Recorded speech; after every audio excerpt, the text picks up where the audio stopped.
کلمہ کی تلاوت کرنے کا شرف حاصل کیا۔ اللہ تبارک و تعالیٰ فرماتا ہے حضرت ابراہیم علیہ السلام کے قول کی نقل فرماتا ہے حضرت ابراہیم علیہ السلام نے فرمایا کہ اے میرے بیٹے میں نے خواب دیکھا ہے کہ میں تمہیں ذبح کر رہا ہوں۔ یہ وہی مہینہ ہے قربانی کا، اس لیے میں اسی کے بارے میں آج کچھ بول دینا چاہتا ہوں۔ ابراہیم علیہ السلام نے برجستہ اپنے بیٹے سے کہا کہ اے میرے بیٹے میں نے یہ خواب دیکھا ہے میں تمہیں ذبح کر رہا ہوں، تیری کیا رائے ہے؟ تو کیا کہتا ہے اس معاملے میں؟ تو دیکھیے بیٹا بھی تو ایسا بیٹا آج کا بیٹا ہوگا تو کہے گا کہ آپ والد ہو کر کے یہ بات بول کیسے دی ہے؟ آپ کو تو بولنا ہی نہیں چاہیے، اگر آپ نے دیکھا بھی تو دل میں دبا کے رکھنا چاہیے۔ آج اس طرح بولتے ہیں، لیکن ابراہیم علیہ السلام کی نبی ہے اور آپ نبی اور آپ کے بیٹے بھی نبی ہیں، حضرت ابراہیم علیہ السلام، انہوں نے فرمایا اے میرے ابو جان اگر آپ نے خواب دیکھا ہے تو آپ اپنے خواب کو پورا کریے، یعنی آپ چولہا میرے گلے پر برجستہ چلائیے اور انشاءاللہ اگر اللہ نے چاہا تو آپ مجھے صبر کرتا ہوا پائے۔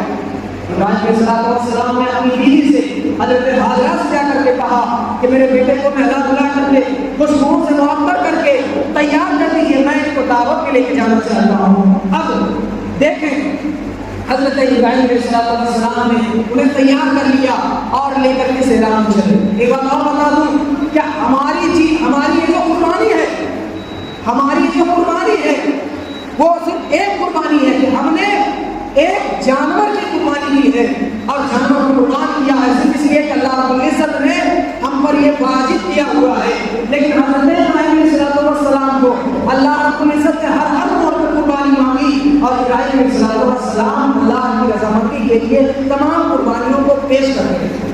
دیکھیں یہ پہلی قربانی تھی جو حضرت ابراہیم علیہ السلام سے مانگی گئی۔ اب ابراہیم علیہ السلام حضرت اسماعیل کو لے کر کے مینا میں پہنچ گئے۔ کعبۃ المقدسہ کے کچھ پہلے حضرت ابراہیم علیہ السلام کو لے کر کے بیت پہنچے، رسی اور چولہا ساتھ میں لیا۔ وہاں پہنچنے کے بعد آپ نے حضرت اسماعیل علیہ السلام سے کچھ گفتگو کی۔ ادھر شیطان حضرت حاجرہ کے پاس پہنچا، آپ نے بارہ تقریروں میں سنا ہوگا کہ وہ بہکانا چاہا، لیکن حضرت حاجرہ نے جب یہ سنا کہ اللہ کا حکم ہے تو آپ نے اسے دھتکارا اور کہا کہ ایک بیٹا مجھے اللہ نے دیا، اس کی میں قربانی پیش کروں گی، اگر اللہ 100 بیٹے پیدا کرے میرے مدد سے تو میں 100 کو اللہ کے نام قربان کر دوں۔ شیطان ابراہیم علیہ السلام کے پاس پہنچا، وہاں بھی بھگا دیا گیا۔ اسماعیل علیہ السلام سے بھی کہا کہ تجھ کو ذبح کرنے کے لیے تیرے والد نے کر کے آئے ہیں، وہاں سے بھی مردود ہو گیا، یعنی وہاں سے بھی بھگا دیا گیا۔ اب حضرت ابراہیم علیہ السلام اپنے لڑکے سے یعنی حضرت اسماعیل سے کچھ گفتگو کی انہوں نے، اور گفتگو کرنے کے بعد یہ بات طے پائی کہ اے میرے والد آپ مجھ کو رسیوں میں جکڑ دیں، میری آنکھوں پر پٹی ڈال دیں، اپنی بھی آنکھوں پر پٹی ڈال دیں اور مجھ کو جبین کے بل لٹا کر کے آپ مجھ کو اللہ کے راہ میں قربان کر دیں۔ ابراہیم علیہ السلام نے ایسا ہی کیا۔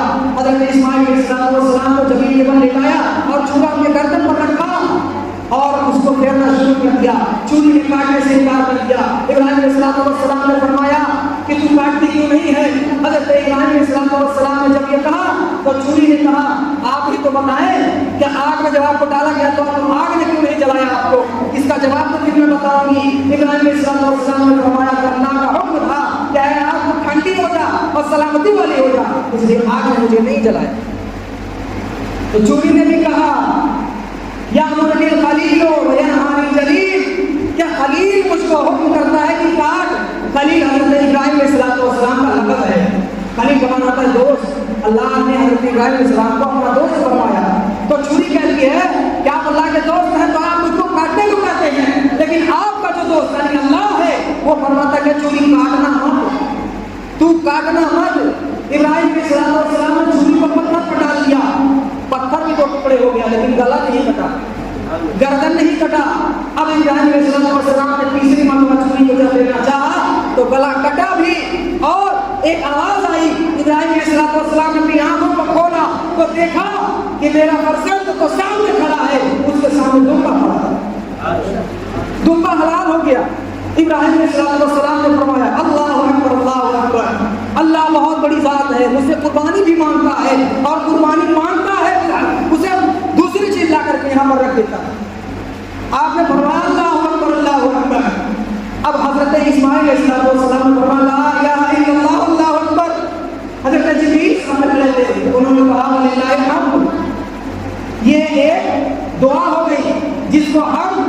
ایام تشریق میں پڑھتے ہیں اللہ اکبر لا الہ الا اللہ اللہ اکبر وللہ الحمد، یہ تینوں نے پڑھا، اس کے بعد اللہ تبارک و تعالیٰ نے فرشتوں کو گواہ کر کے کہا کہ دیکھ اس بندے کی قربانی میں نے قبول کر لی ہے، اب لوگ گواہ رہنا کہ میں نے اپنے نبی سے قربانی مانگی اور انہوں نے پیش کی۔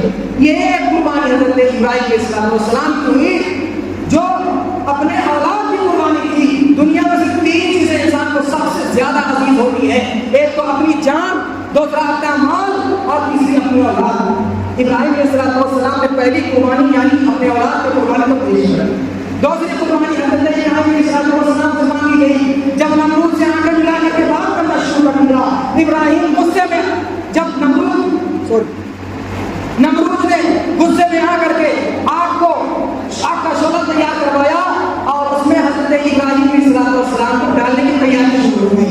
جب آگ پوری تیار ہو گئی حضرت ابراہیم علیہ السلام کو منجنیق میں ڈال کر اس میں پھینکنے کی تیاری ہو گئی۔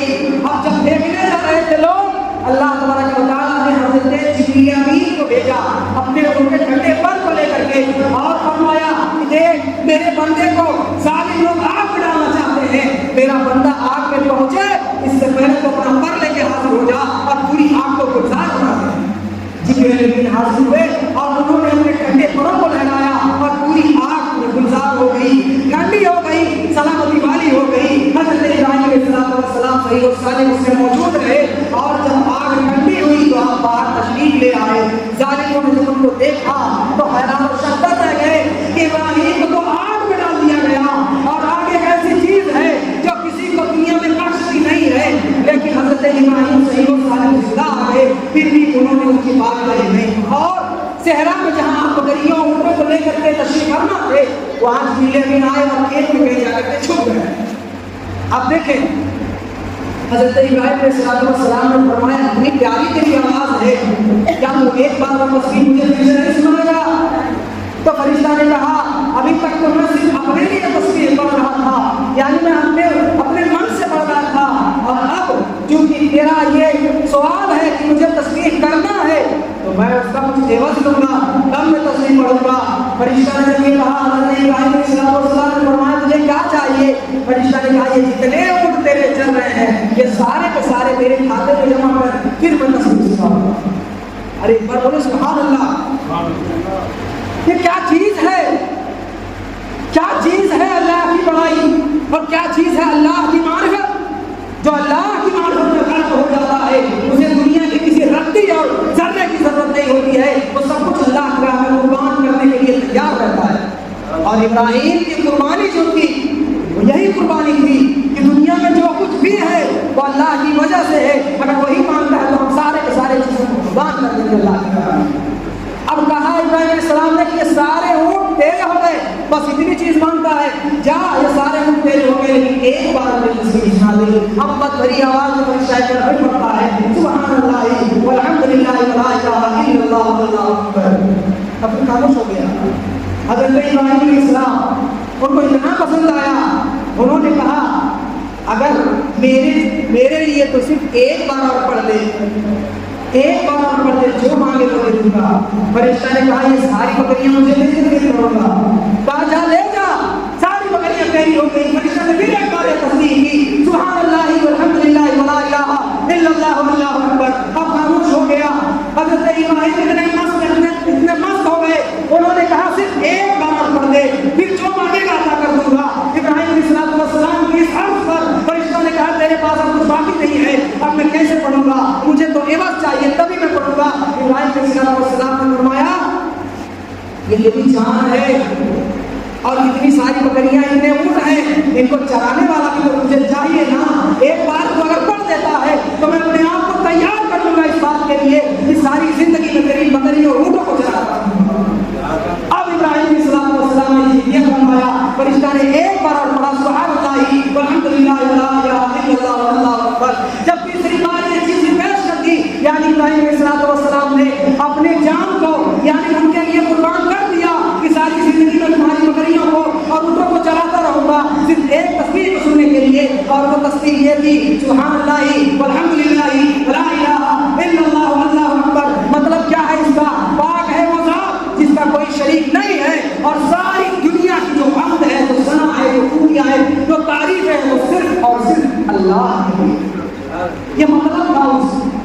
تسبیح کا. اب تیسری بار بھی جب سنا دیا فرشتہ نے, اللہ تبارک و تعالیٰ نے فرشتوں کو مخاطب کر کے فرمایا کہ دیکھ میں نے اپنے بندے سے اس کے جان کی قربانی مانگی, خوشی خوشی اس نے میرے لیے پیش کر دی. میں نے اس سے اولاد کی قربانی مانگی, خوشی خوشی اس نے پیش کر دی. اب اس دنیا میں تیسری جو عزیز چیز تھی یعنی مال, اس زمانے میں بکریاں اور اونٹ یہی مال تھے. آج ہم اشرفیاں اور سونے کے پیچھے بھاگتے ہیں, لیکن اس زمانے میں مال بکریاں, بھیڑ, اونٹ, گائے, یہی ساری چیزیں تھیں. تو مال کی قربانی بھی میرے بندے نے میرے لیے پیش کر دی. اب تم تیار رہنا کہ اس کی نسل کے جو لوگ بھی دنیا میں آئیں گے وہ ساروں کو ان کی مغفرت کرنے سے, ان کی شفاعت کرنے سے, نبی صلی اللہ علیہ وسلم کے وجہ سے میں ساروں کو معاف کر دوں گا. اب دیکھیے ابراہیم علیہ السلام نے اپنی قربانی پیش کی تو اللہ ہم کو معاف کرے گا. تو جو ابراہیم علیہ السلام کی سنت پر عمل کرتے ہوئے ہر ایک گھر سے, ہر ایک واجب کی طرف سے ایک ایک جانور کو قربان کرے گا تو اللہ ہمیں کیوں نہیں معاف کرے گا. یہ تھی قربانی جو ہمارے اور آپ کے سامنے سے گزر گئی. اب ان میں سے کچھ لوگ ایسے ہوں گے جو بہت ہی خوش نصیب ہوں گے جنہوں نے نیک نیتی سے الہیت کے لیے, اللہ تبارک و تعالیٰ کے لیے اپنے جانور کو قربان کیا ہوگا. اللہ فرماتا ہے جانور کی قربانی تو میں پیش کروا رہا ہوں, لیکن ثواب ملے گا اولاد کو قربان کرنے کا, اس لیے کہ اللہ ہی کا دوسرا فرمان ہے. یہ جو ایک بات میرے لیے ثابت ہو گئی وہ کبھی ٹل نہیں سکتی. تو اللہ نے اولاد کی قربانی مانگی تھی اور اولاد کی قربان کرنے کا ثواب مرتب کیا تھا, تو وہی ثواب آج بھی باقی ہے. اگر کوئی جانور قربان کرتا ہے تو اللہ تبارک و تعالیٰ اسے اپنی اولاد کو قربان کرنے کی اتنا ثواب عطا دیتا ہے. اتنی بڑی چیز ہے قربانی. تو جسے میسر آئے وہ اللہ تبارک و تعالیٰ کے لیے قربانی ضرور کیا کرے, اور جسے میسر نہ آئے اگر تیسرے دن اسے میسر ہو جائے تیسرے دن کرے. اس لیے کہ زکوٰۃ کی طرح ایسا نہیں ہے کہ مال پر سال گزرے گا تو سال میں ایک بار دینا نہیں. سال بھرا فقیر تھے, غریب تھے, کچھ نہیں تھا, قربانی کے پہلے دن بھی کچھ نہیں تھا, دوسرے دن بھی کچھ نہیں تھا, تیسرے دن عصر سے پہلے اگر آپ کے پاس اتنا مال آ گیا کہ آپ جانور میں قربانی دے سکتے ہیں تو آپ کو جانور قربان کرنا ضروری ہو جاتا ہے. یہ ہے قربانی, اور قربانی اللہ تبارک و تعالیٰ بہت زیادہ پسند فرماتا ہے. حضرت حسنین کریمین کی قربانی جو آج شرح عام ہے, اگلا مہینہ وہی ہے. حضرت حسنین کریمین انہوں نے اللہ کی راہ میں اور دین اسلام سے بلندی کے لیے قربانی پیش کی تھی. تو جس طرح سے ابراہیم اور جس طرح سے حسنین کریمین نے اپنی قربانیاں پیش کی, تو ہمارے لیے اللہ نے جو متعین کر دیا ہے جانور کی قربانی, تو ہم جانور کی قربانی دیتے رہیں. اور ایسا بھی نہیں ہے جو قربانی نہیں کر سکے اس کے لیے کوئی ثواب نہیں ہے. میرے محترم اللہ بہت کریم ہے. اللہ نے پیدا کیا, ہمارے پاس کوئی مال نہیں ہے, ہمارے پاس کچھ نہیں ہے. قربانی کے دن گزر گئے اور صرف قربانی کے دنوں ہی میں قربان کرنے کا وہ ثواب ملتا ہے. اگر قربانی کے بعد آپ کو اتنا مال آ گیا کہ آپ قربانی کر سکیں تو آپ جتنے بھی قربانی کریں گے اتنا پیسہ اگر آپ صدقہ کر دیتے ہیں اس نیت سے کہ اللہ اس وقت تو میں واجب میرے پر نہیں تھا, اب میرے پاس پیسہ آیا ہے, اب میں اس کا صدقہ کر دیتا ہوں, تو میرا یہ ایمان ہے کہ اللہ رب العزت اتنا ثواب آپ کو بھی عطا فرمائے. یہ قربانی ہے. اب جو چیزیں میں بتا سکا تھا وہ میں نے آپ کو کچھ شرح کی, بس اسی پر میں اپنی تقریر کو ختم کرنا چاہتا ہوں. بولنے میں جو بھی لفظ ہمارے صحابہ فرمان غلطیاں ہوئی ہو, اللہ رب العزت کی بارگاہ میں دعا ہے کہ اللہ تبارک و تعالیٰ ہمیں معاف فرمائے. استغفر اللہ من كل ذنب